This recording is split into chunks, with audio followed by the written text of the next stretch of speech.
is, just trying to kind of get a sense of the people in the audience. Who is in college? Wow, a lot of you. It must be 90%. Anybody here in graduate school? Okay, a good 10%. Who here actually works currently in finance? Okay, a number of you, good 10%.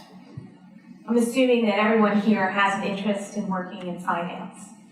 That's why you're here. I thought I'd give you a little bit about my own background, how I wound up working in finance, and then to give you some ideas about how you can develop your career in finance. As you mentioned, I'm Managing Director at Guggenheim Partners, and I'm a founder of Women in Derivatives. Women in Derivatives is a 4,000 person organization. It's global. We operate out of London in various states in the United States, and we're growing.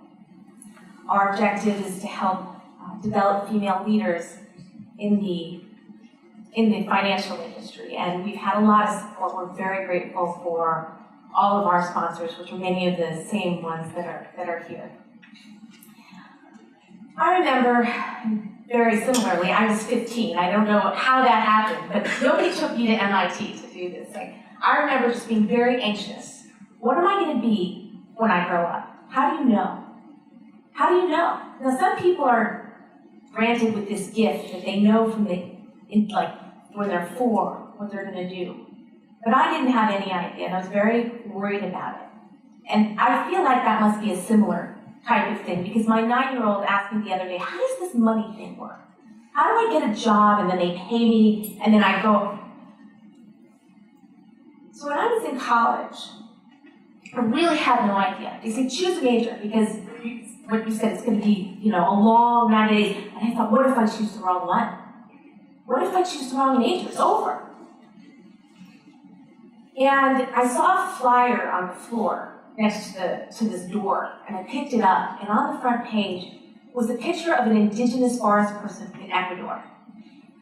And it was a 3-week trip, and I decided, I'm going to go to Ecuador. Maybe I'll get some insight into what I'll do. And it was $1,800. I had to figure out how to get the money. I didn't want to ask my parents because they never let me go to the Ecuadorian Amazon. So I saved up my money, I purchased it, I went there, I came back, I still had no idea what I wanted to do.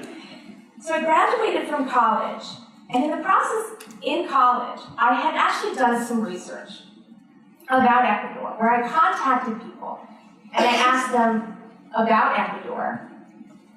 And so I thought, I'll call them. Maybe they'll tell me what I can do. And I called them, and I said, I really want to move to Ecuador and live with an Amazonian Indian tribe. Do you think that's possible? And they all said no. Shocking. But then one person said yes. So I decided to move to Ecuador and live with an Amazonian Indian tribe for 2 years. And it was a great experience, and I really felt like I was enriched. And then I realized I really missed hot water. I was really tired of mosquitoes. And I missed cottage cheese. I haven't had cottage cheese since I've been back, but I missed cottage cheese. So I moved back, and I went to law school, thinking I'll connect it, right? Because lawyers, they can do lots of international legal work, right? No, there's not an international legal system. So what am I going to do now? What am I going to do? So literally, I was reading the Wall Street Journal, and it said, there are a lack of lawyers that understand derivatives. I'm like, done. I'm going to do derivatives. So I interviewed with law firms, and they said, we don't just hire people to do derivatives. I'm like, what do you mean? I want to do derivatives. They said, no, you have to move to our corporate program, then you're going to transfer to our litigation program. In 3 years, you can decide to specialize.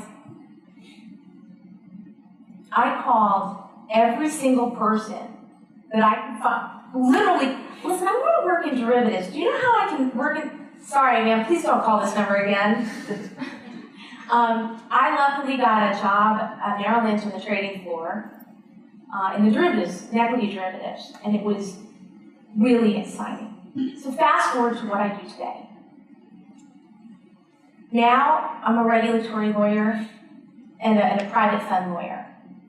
And when the market crashed, as we heard about 2008, I had to reinvent myself. What was happening in the world? And I looked at the regulatory environment, and it's been extremely interesting. I know some people hear regulations and they're like, oh my gosh, the most boring thing in the whole world. But when you hear about policy and people putting their ideas together and political influences and market participants and arguing in Congress and having it turn into a statute and then the rules follow out, it's been a really interesting journey. And I think now, when I think about what people should be doing, think about demand. What's out there right now? Dodd-Frank alone has close to 400 rules that it's created. And they haven't even been implemented yet. I think 300 have, roughly. And that's led to this incredible amount of opportunity for you guys. Right now, you are sort of on the cutting edge. As people, it takes a long time. So I've been active for 20 years, and I think this is one of the most exciting times. All of these laws have to turn into something. Somebody's creating an exchange, which is terrific. But in asset management, for example, you have compliance, you have operations, you have technology, you have risk management, you have policy people, you have people following market structure. There are so many rules right now that if there's not one that you can't find sort of interesting, maybe you shouldn't be in finance, because it's incredibly interesting. One just came out, or there's a lot of proposed initiatives on changing market structure and treasuries.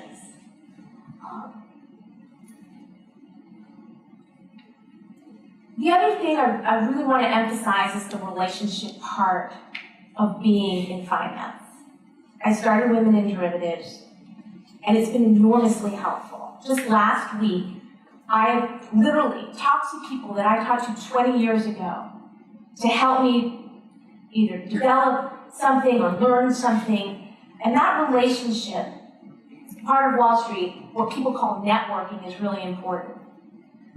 You're going to reinvent yourself your whole career. It's not just a one-step thing. You're going to start off maybe in the Ecuadorian Amazon and find out that you're a regulatory lawyer 20 years later. You're not going to make a wrong decision. You're going to just make a decision and go for it. So relationships are really important. And industry initiatives or industry groups are really important because you can sort of get on the edge of what's happening out there. We just had an event last week on the election cycle of 2016 and what it means for the financial industry. Because whoever's elected is going to appoint people, and those people are going to make decisions. And that's going to have an impact on the industry. The one before that was on FinTech, with Blythe Masters talking about changes.